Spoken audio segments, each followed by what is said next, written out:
For we are not bold to number or compare ourselves with some of those who commend themselves.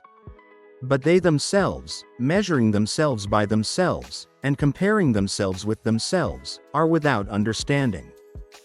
We are reminded here that true measure is given by God, not by applause or human tally.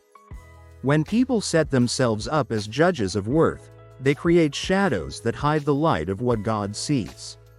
Pride fashions rulers from their own reflection, and comparison becomes a gallery of mirrors where every flaw and triumph is distorted. Instead, wisdom calls us to a quieter keeping of our hearts. The soul that seeks approval from God finds freedom from the exhausting business of competing and ranking. Faith asks for a different scale, one of love, service, mercy, and humility. Each act of kindness, each sacrifice unseen, each prayer spoken in the hush of ordinary days is weighed in the balance that truly matters. Remember that measures built by comparison break under the smallest strain. They depend on who stands beside you or behind you at any moment. But the measure God uses is steady and whole. He knows what is hidden, remembers what is forgotten, and delights in the repentant and the faithful. When we cease to compare, we open our hands to receive grace. We stop pretending to be perfect and start living honestly before the Lord and one another.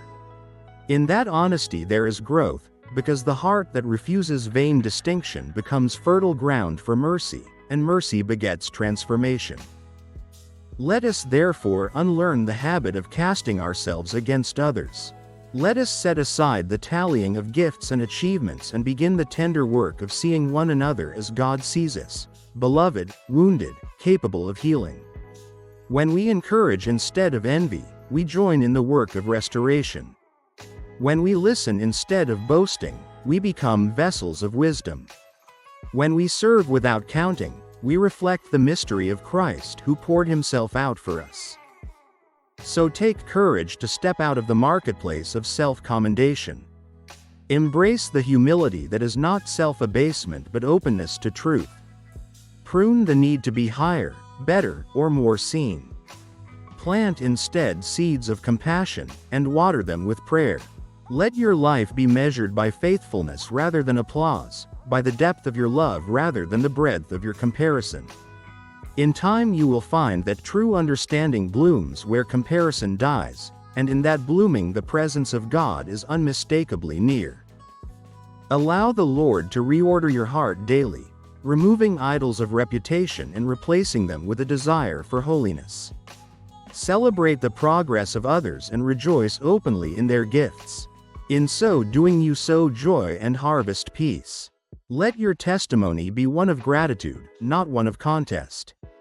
Walk humbly, love generously, and rest confidently in God's unending mercy, knowing your worth is secure in Christ and not in the shifting opinions of crowd.